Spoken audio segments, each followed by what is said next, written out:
सो hey guys, मैं हूं आसिम और स्वागत करता हूं आप सबका हमारे इस YouTube channel AV let's crack it में। तो जैसा कि आप सब जानते हैं, हमारा एक सीरीज चल रहा है जिसमें हम जामिया के हर एक कोर्स को डिटेल में आप तक ला रहे हैं। और उसी पहले में आज का जो वीडियो होने वाला है वो होने वाला है BArch मतलब बैचलर्स इन आर्किटेक्चर का, क्योंकि जामिया का जो आर्किटेक्चर है वो NRF रैंकिंग में 9th में आता है ऑल ओवर इंडिया में। तो इसी वजह से इसका जो डिमांड है वो काफ़ी ज़्यादा है, तो इसीलिए बहुत सारे क्वेरीज आ रहे थे। तो इसीलिए सोचा कि एक डिटेल में वीडियो बना दिया जाए इसके ऊपर, और जिससे आपको पता लग जाए कि क्या क्या चीज़ें हैं, क्या क्या रिक्वायरमेंट्स है, क्या एलिजिबिलिटी होती है, कितना कट ऑफ जाता है, क्या फीस रहती है। तो वो सब डिस्कस करेंगे अभी इस वीडियो में, तो बने रहिए लास्ट तक। तो बैचलर्स इन आर्किटेक्चर BArch का जो एलिजिबिलिटी है वो है आपको PCM में 50% मार्क्स होने चाहिए। मतलब आपका +2 जो है +2 साइंस में होना चाहिए और आपके पास PCM सब्जेक्ट्स होने चाहिए जिसमें 50% मार्क्स होने चाहिए। और अगर आपने डिप्लोमा किया है तो उसमें भी आपका 50% मार्क्स होने चाहिए with maths. Diploma with maths चाहिए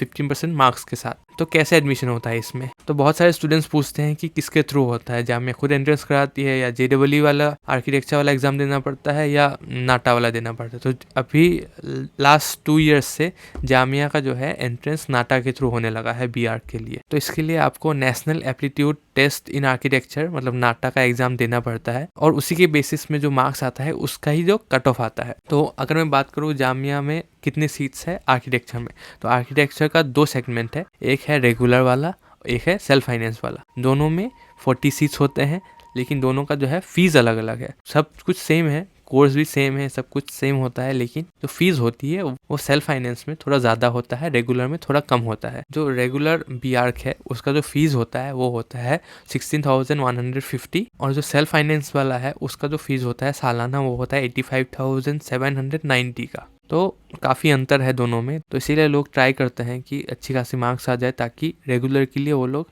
क्वालिफाई हो जाए। और रेगुलर का और सेल्फ फाइनेंस का जो है कट ऑफ भी अलग देखने को मिलता है। इसीलिए अगर मैं बात करूँ कट ऑफ की, तो रेगुलर वाले में जो कट ऑफ जाती है जनरल के लिए वो जाती है 137, मुस्लिम्स के लिए 132, मुस्लिम OBC ST के लिए 128, मुस्लिम वुमेन के लिए 130, JNK के लिए 129, KM के लिए 105। ये जो कट ऑफ है ये फर्स्ट लिस्ट की है और आमतौर पे थोड़ा सा कम हो जाता है सब्सिक्वेंट लिस्ट में। नेक्स्ट अगर मैं बात करूँ सेल्फ फाइनेंस में जो जनरल का कट ऑफ जाता है वो जाता है 130, मुस्लिम्स के लिए 126, मुस्लिम OBC ST के लिए 125, मुस्लिम वुमेन के लिए 124, JNK के लिए 126। ये जो है लास्ट ईयर हमें देखने को मिली थी, उससे पहले भी ऑलमोस्ट इस तरह का ही आपका कट ऑफ जाता था। आर्किटेक्चर की बात करूँ तो 5 साल का कोर्स होता है, जैसे कि आप सब को पता होना चाहिए। और यहाँ पे जो जामिया का आर्किटेक्चर फैकल्टी है काफ़ी अच्छा माना जाता है, और काफ़ी एक अच्छा एनवायरनमेंट है आर्किटेक्चर का जामिया में। अगर मैं बात करूँ कुछ ना कुछ ये लोग करते रहते हैं, अच्छे खासे हमें देखने को मिलते हैं, मॉडल्स वगैरह हमें देखने को मिलते हैं टाइम टू टाइम आर्किटेक्चर